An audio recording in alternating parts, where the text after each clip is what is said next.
महादेवाय नमः। मैं राधिका नंदन आप सभी मित्रों का फिर से इस महादेव संस्कृतम यूट्यूब चैनल में स्वागत एवं अभिनंदन करता हूं। हम लोग संस्कृत व्याकरण की श्रृंखला पढ़ रहे हैं। इस श्रृंखला में हम लोग संधि प्रकरण का 22वें प्रकरण में हम लोग व्यंजन संधि के का तीसरा सूत्र जसत्व संधि या जस्तव संधि पढ़ेंगे। जस्तव संधि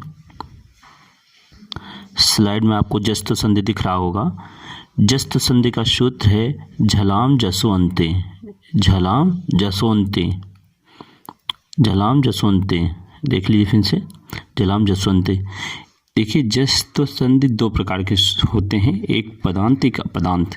तो ये पदांत जस्त संधि हम लोग ये पढ़ेंगे जो झलाम जसोअंते है। ये पदांत जस्त संधि का सूत्र है। पदांत जस्तु संधि है। यह अष्टाध्यायी के 8वें अध्याय के दूसरे पाद का 39वां सूत्र है। देख लें, अष्टाध्यायी के 8वें अध्याय के दूसरे पाद का 39वां सूत्र है। ये तो सूत्र विवरण देखें हम लोग तो सूत्र विवरण इस प्रकार है कि यहाँ पदांत देखिए तीन चीजें हैं। एक पदांत है, झल है, फिर जस है, फिर अंत है। तो इसका व्याख्या शुद्धार्थ ये है कि पदांत झलों का जस हो जाए तो ही समझ लें पदांत क्या है। पदांत करने वाला एक सूत्र है शुभ तिड़ंतम पदम। ये कहता है शुभंत और तिड़ंत की पद संज्ञा हो, अर्थात जो शब्द शुभंत से अंत हो उनकी पदांत संज्ञा होती है और जो तिगंत से अंत हो उनकी। शुभ क्या है? शुभ 21 प्रत्यय, सु और जस इत्यादि 21 प्रत्यय हैं। तो ये कहते हैं पदांत झल हो तो झल का जस आदेश हो जाए। अब झल क्या है? झल एक प्रत्याहार है। जस क्या है? जैसे एक प्रत्याहार है जो महसूस सूत्रों से बनते हैं। तो यहाँ पर हम लोग आगे देखेंगे। अब सूत्रार्थ सूत्र विवरण देख लें। सूत्र विवरण है कि पदांत झल के स्थान पर जस आदेश होता है, अर्थात पदांत यदि पद के अंत में झल आए, झल प्रत्याहार का वर्ण आए तो उसका जस प्रत्याहार के वर्ण में आदेश हो जाता है। झल एक प्रत्याहार, यहाँ देख लें, झल एक प्रत्याहार है जिसमें वर्गों के पहले, दूसरे, तीसरे और चौथे और उसमें वर्ण आते हैं। जैसे झल में देख लीजिए झल में पहला, जिसकी जल में आने वाले वर्ण देख लें। पहले झल में आने वाले वर्ण आपके सामने हैं। ये कहते हैं कि क्या कहते हैं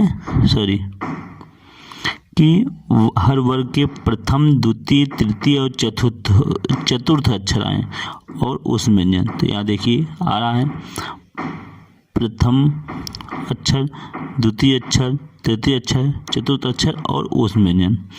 तो इस तरह ये झल में 24 अक्षर होते हैं। कितने? 24 अक्षर। ये कहते हैं ये, लेकिन ये पदांत झल होने चाहिए। यदि पदांत झल हो रहा है तो इनके स्थान पर जस आदेश हो जाएगा। जस क्या है?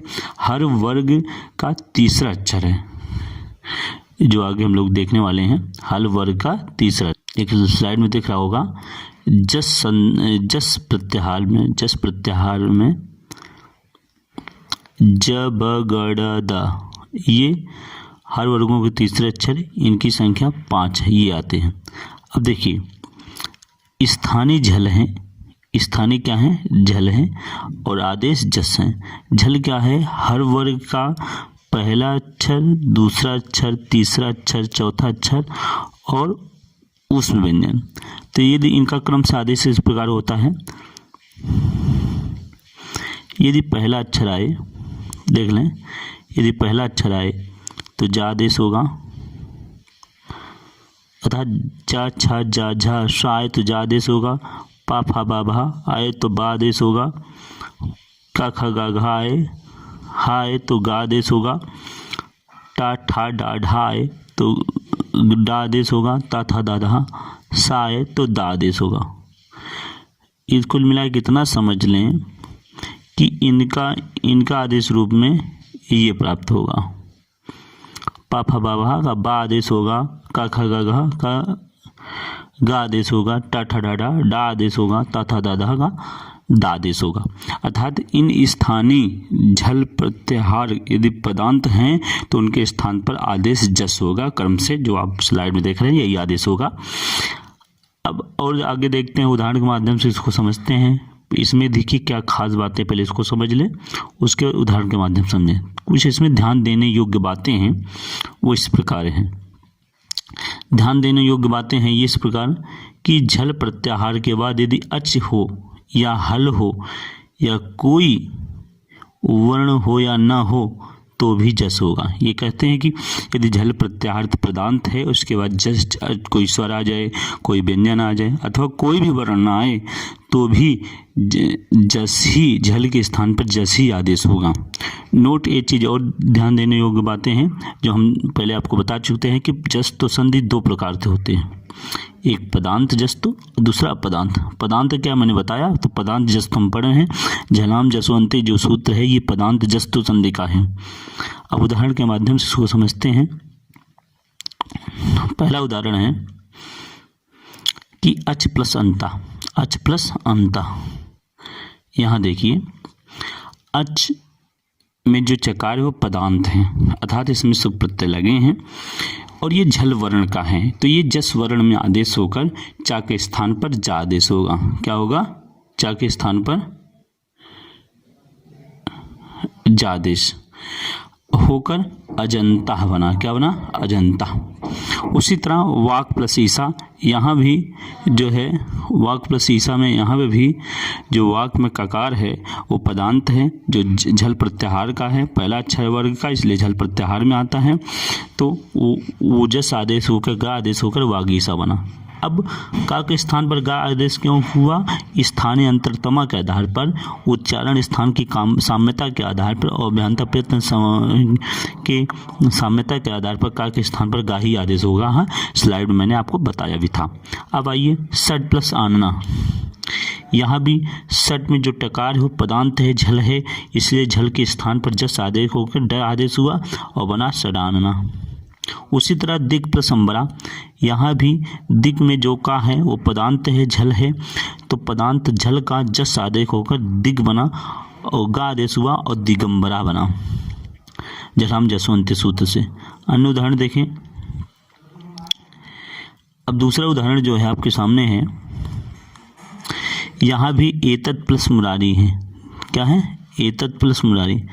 यहाँ पे जो एतत् है वो पदांत है, पदांत तकार है और वो जो झल प्रत्याहार के अंतर्गत आता है, इसलिए झल का जस में आदेश होकर ता का दा आदेश हुआ और बना एतद मुरारी। एतद मुरारी झलाम जसवंती सूत्र से जो पदांत जस्तु संधि है। तो आपसे पूछेगा एतद मुरारी में कौन सा संधि है, तो पदांत जस्तु संधि। फिर आइए सुप प्लस ईसा, सुबीसा।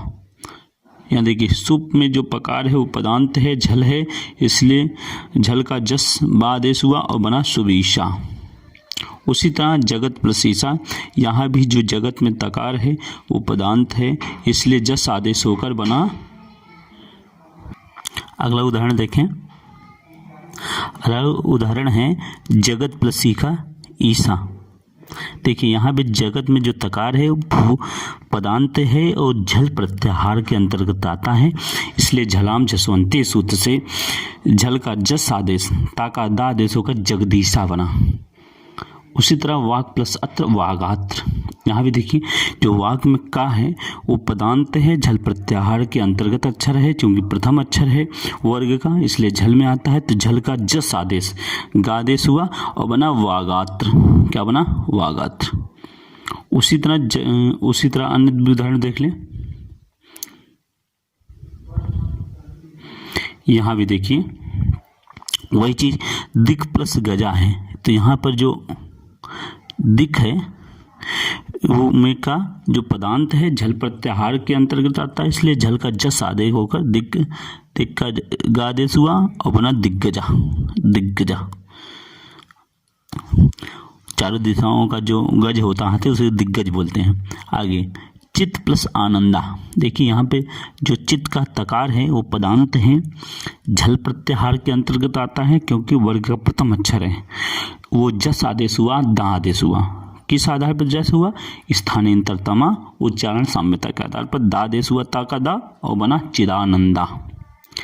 चिदानंदा। उसी तरह शुभ प्लस अंता है।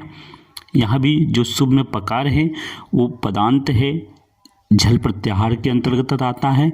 तो पा का बा आदेश हुआ स्थानीय अंतर समास से और बना झलाम जसवंती से संधि होकर सुबंता। उसी तरह कृत प्लस अंता, यहाँ भी देखिए कृत तकार जो है वो पदांत है, झल प्रत्याहार के अंतर्गत आता है, इसलिए झलाम जसवंते से झल का जस दा देश होकर कृदंता बना, कृदंता। और उदाहरण देख लें,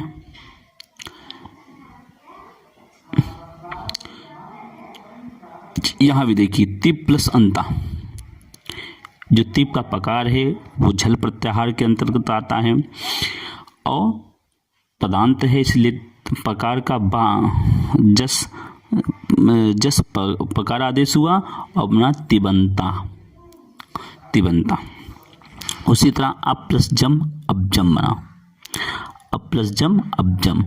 यहाँ बता दें कि बाद में कौन सा वर्ण आए कि ना आए, स्वर आए, व्यंजन आए, कुछ भी ना आए, तो इसमें पदांत जस्तो संधि में कोई अंतर नहीं दिखाई पड़ता, कोई प्रभाव नहीं पड़ता। उसी तरह महत प्लस दानम है, देख लीजिए महत प्लस दानम। यहाँ महत जो तकार है वो पदांत है, झल प्रत्याहार के अंतर्गत आता है, तो पदांत झल का जस आदेश दकार हुआ और संधि झलाम जसवंती से संधि होकर महदानम बना, महदानम। तो हम लोग पढ़ रहे थे पदांत जस्तो संधि झलाम जसवंती। उम्मीद है वीडियो आपको पसंद आया होगा, तो यदि पसंद आया हो तो कमेंट बॉक्स में लिखें। हम शीघ्र नए विषय के साथ मिलते हैं।